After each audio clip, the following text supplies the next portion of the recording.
সেদিন একজন টুপিওয়ালাকে কোনো ব্যক্তি সাংবাদিক প্রশ্ন করলো, এই টুপিওয়ালা ভাই, আপনাদের ইসলামে কি অর্থনীতি আছে? হুজুর চুপ হয়ে বলল যে আমাকে দেখতে হবে। বলে না, আপনাদের ইসলামে, ওটাও মুসলমান, বলে ইসলামে অর্থনীতির চূড়ান্ত সমাধান নাই। আমি মাগরিবের পরে ওখানে বলে আসছি, ওই যে পাশে, যশোরের পাশে, এবং চ্যালেঞ্জ দিচ্ছি, পৃথিবীতে শ্রেষ্ঠ অর্থনীতি ইসলামী অর্থনীতি, আর কোন অর্থনীতি ইসলাম থেকে শ্রেষ্ঠ হতে পারে না। চ্যালেঞ্জ, আল্লাহর জাতের কসম, যতদিন পর্যন্ত এই জমিনে ইসলামের অর্থনীতি বাস্তবায়ন হবে না, ততদিন পর্যন্ত দারিদ্র বিমোচন হবে না, হবে না, হবে না। আল্লাহর কসম। পৃথিবীতে আমাদের জীবনে যত সমস্যা হতে পারে, সব সমাধান কি কোরআন হাদিস তথা ইসলামে আছে? তাল মিলায়েন না। আপনার দিল কি বলে? আছে? আংশিক না পরিপূর্ণ? আচ্ছা, কেউ যদি আপনাকে, বিশেষ করে কোনো ভিন্ন ধর্মাবলম্বী, অন্য ধর্মের কেউ যদি আপনাকে জিজ্ঞাসা করে যে ভাইজান আপনাদের ইসলাম ধর্মটা কেমন, আপনি বলবেন পাওয়ারফুল এবং পারফেক্ট। বলবে আচ্ছা, ব্যক্তি জীবনের সমাধান কি আছে? আপনি কি বলবেন? আছে। পরিবারের সমাধান আছে, অর্থনীতির সমাধান আছে। শেষে একটা কথা আপনি বলবেন যে ভাই সবই ঠিক আছে, তবে রাষ্ট্রের ব্যাপারে কোরআন শরীফ দুর্বল, ইসলাম দুর্বল, এ বিষয়ে কোনো সমাধান নেই। কি বোবা হয়ে আছেন কেন? কথা বলতে খুব ভয় লাগে না? তো এখনো ভয় পাইলে আর কবে বলবেন? এ দেশ আমার, আমি এ দেশের বৈধ নাগরিক, আমি চান্দাবাজ আর ধান্দাবাজ না। আমরা এ দেশের বৈধ নাগরিক। আমরা এ জাতির কল্যাণের জন্য 24 ঘন্টা নিজের ছেলে মেয়ে বাদ দিয়া এ দেশকে নিয়ে ভাবি, জাতিকে নিয়ে ভাবি। আমরা এ জাতির পিওর বন্ধু, বাকি সব চান্দাবাজ আর ধান্দাবাজ।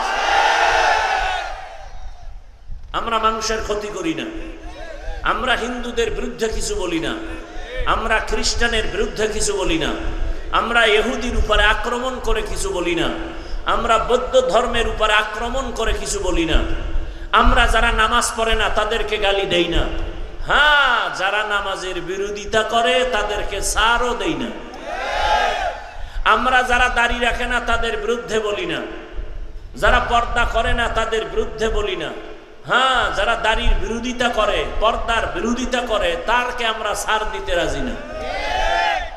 ব্যবধান কিন্তু অনেক কঠিন। একজনে নামাজ পড়ে না আর একজনে নামাজ পছন্দ করে না। যে নামাজ পড়ে না সে মুমিন, যে নামাজ পছন্দ করে না সে তাজা বেঈমান।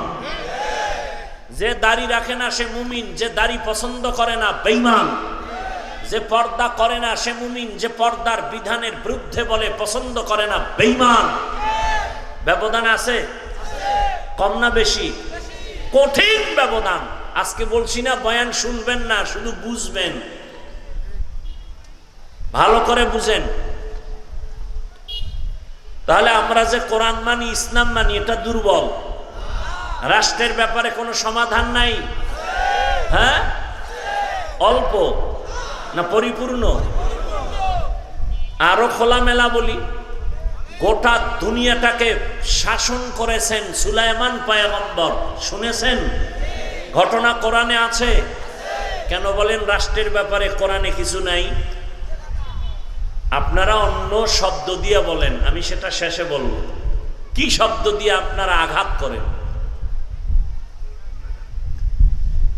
বাদশা যুলকারনাইন গোটা দুনিয়াটাকে পরিচালনা করেছেন, ঘটনা আছে কোরআনে। ইউসুফ নবী মিশরের অর্থমন্ত্রী হয়ে দায়িত্ব পালন করেছিলেন, ঘটনা আছে সূরা ইউসুফে। মদিনার রসুল মদিনার রাষ্ট্র পরিচালনা করেছেন, ঘটনা আছে ইসলামে। কেন বলেন রাষ্ট্রের ব্যাপারে ইসলাম দুর্বল? একজনে বলে আগুন পানি যেমন এক না, ধর্ম আর রাজনীতি এক না। রাজনীতির সাথে ধর্মকে মিলাবেন না। আমার ধর্ম তো ওই লেস কাটা ধর্ম না, আমার ইসলাম তো অপূর্ণাঙ্গ ইসলাম না, আমার কোরআন তো অসম্পূর্ণ কোরআন না, আমার ইসলাম তো পাওয়ারফুল এবং পারফেক্ট ইসলাম, আমার কোরআন তো পাওয়ারফুল এবং পারফেক্ট কোরআন, আমার রসুল তো পারফেক্ট একজন মানুষ গড়ার কারিগর। আমার কোরআন আমার ইসলামে সংসারের সমাধান থাকবে, সমাজের সমাধান থাকবে না, সেই ইসলাম আমরা মানি না। আমার ইসলাম শুরু থেকে জীবনের শেষ পর্যন্ত অর্থনীতি, সমাজনীতি, পৌরনীতি সব সাইডে, সংসার, পরিবার, ব্যক্তি, সমাজ, রাষ্ট্র সব জায়গায় আমাদের ইসলাম পারফেক্ট এবং পাওয়ারফুল। কোন দুর্বলতা, ধর্মের সাথে রাজনীতির সাথে ধর্ম মিলাবো না, ধর্মের সাথে রাজনীতির সাথে যদি আল্লাহর কোরআন না থাকে, ইসলাম না থাকে, এটা রাজনীতি না, এটা দুর্নীতি, পেটনীতি। একমাত্র রাজনীতি মদিনাওয়ালা রসুলের রাজনীতি, একমাত্র পবিত্র রাজনীতি ইসলামের রাজনীতি, বাকি সব রাজনীতি নাপাক। কোরআনের রাজনীতি পাক, সুলাইমান নবীর রাজনীতি পাক, আমগো শ্রেষ্ঠ নবীর রাজনীতি পাক, জুলকারনাইন বাদশার রাজনীতি পাক, ইউসুফ নবীর রাজনীতি পাক। আমি কোন দলের মাস্তানি করলাম? আমি কোন রাজনীতির দলের কি বলে কোন দায়িত্বে নাই, এগুলো নিয়ে আমি মাথায় নিয়ে কথা বলি না। আমি ইসলামকে মাথার উপরে রেখে কথা বলছি।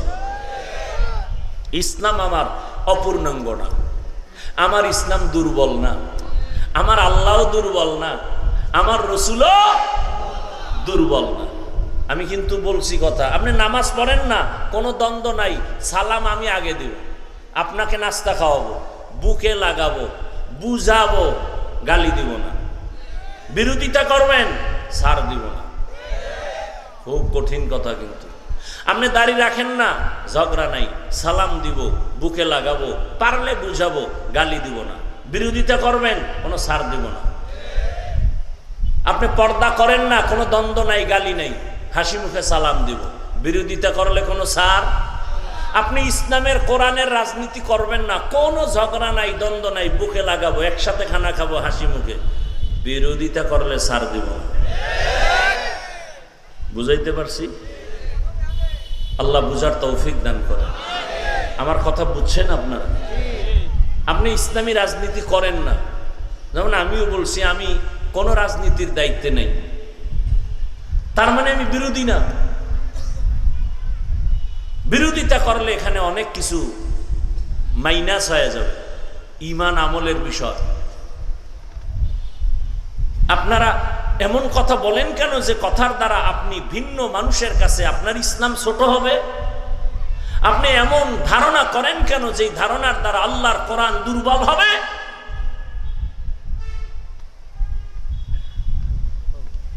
চ্যালেঞ্জ দিবেন, চ্যালেঞ্জ দেন, আমার হাতে আরবি কোরআন দেন, সূরা ইউসুফের আমি তাফসির করি, 1 সপ্তাহ টাইম দেন, আর আপনারা বাংলা কোরআন নিয়ে বসেন, বুঝায় যায় রাজনীতি কত প্রকার কি কি, দেন আমাকে। সুলাইমান বিলকিসের ঘটনা বলবো, আমাকে কোরআন দেন আরবি, আপনারা বাংলা নিয়ে বসেন। প্রত্যেকটা পয়েন্টে পয়েন্টে রাষ্ট্রনীতি, রাষ্ট্রনীতি, রাষ্ট্রনীতি। সেদিন একজন টুপিওয়ালাকে কোনো ব্যক্তি সাংবাদিক প্রশ্ন করলো, এই টুপিওয়ালা ভাই, আপনাদের ইসলামে কি অর্থনীতি আছে? হুজুর চুপ হয়ে বলল যে আমাকে দেখতে হবে। বলে না, আপনাদের ইসলামে, ওটাও মুসলমান, বলে ইসলামে অর্থনীতির চূড়ান্ত সমাধান নাই। আমি মাগরিবের পরে ওখানে বলে আসছি, ওই যে পাশে, যশোরের পাশে, এবং চ্যালেঞ্জ দিচ্ছি, পৃথিবীতে শ্রেষ্ঠ অর্থনীতি ইসলামী অর্থনীতি, আর কোন অর্থনীতি ইসলাম থেকে শ্রেষ্ঠ হতে পারে না। চ্যালেঞ্জ, আল্লাহর জাতের কসম, যতদিন পর্যন্ত জমিনে ইসলামের অর্থনীতি বাস্তবায়ন হবে না, ততদিন পর্যন্ত দারিদ্র বিমোচন হবে না, হবে না, হবে না। আল্লাহর কসম। দেন আমাকে অর্থনীতি নিয়ে বয়ানের চ্যাপ্টার আলাদা করে দেন, আমি বুঝাই অর্থনীতি কি। ইসলামের অর্থনীতির চূড়ান্ত একটা পয়েন্টের নাম যাকাত। পয়েন্টের নাম কি? জাকাত নিয়ে যদি খালি আমি বয়ান করি 1 ঘন্টা, চান্দি গরম হয়ে যাব দুনিয়াদারের। সবাই জাকাত দেয়, আর ইসলাম কয় জাকাত আদায় করো। এখন দেওয়া কি জিনিস আর আদায় করা কি জিনিস বললেই তো যারা একটু টাকাওয়ালা চান্দি গরম হয়ে যাব। এরা জাকাত দেয়, আল্লাহ কয় আদায় কর, এরা দেয়। জাকাত দিলে হক আদায় হবে, বরকত হবে না। আর জাকাত আদায় করলে হকও আদায় হবে, বরকত হবে। আপনি তো বুঝবেন না জাকাত দেওন কি আর আদায় করা কি। ইসলামী অর্থনীতির আর একটা পয়েন্টের নাম কোরআনের ভাষায় কর্জ, কর্জান হাসানা, যেটাকে বলি আমরা মানুষকে এক হলো ধার দেওয়া। এটাও ইসলামী অর্থনীতির একটা পয়েন্ট। ইসলামী অর্থনীতির আর এক পয়েন্ট হলো সাদকাতুন জারিয়া। দেন আমাকে চ্যাপ্টার, আমি বয়ান করি, ইসলামকে খাটো করবেন আমরা বেঁচে থাকতে।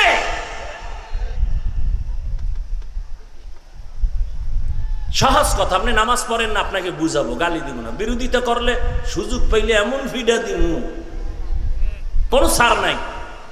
কারণ নামাজের বিরুদ্ধে বললে সে আর ইমানওয়ালা থাকে না, সে বেঈমান হয়ে যায়। আমার সহজ কথা বুঝেন তো? আপনি দাড়ি রাখেন না, কোনো ঝগড়া নাই, বিরোধিতা করলে 1 বিন্দু ছাড় দেওয়া হবে না। আপনি ইসলামী রাজনীতি করেন না, কোনো ঝগড়া নাই, আপনার সাথে একটু দূরত্বও নেই, বিরোধিতা করবেন না, অনুরোধ। খবরদার। আমি কিন্তু কথা বলছি অনেক ঝামেলা মুক্ত কথা, কোনো ঝামেলা নাই। কিন্তু ওই যার জিবি হ্যাং হয়ে যাবে, বুদ্ধিজীবী, কত জিবি কয় জানি না, তো গালি দাও কেন, কয় জিবি হ্যাং হয়ে গেছে। আল্লাহ হেদায়েত দান করুন।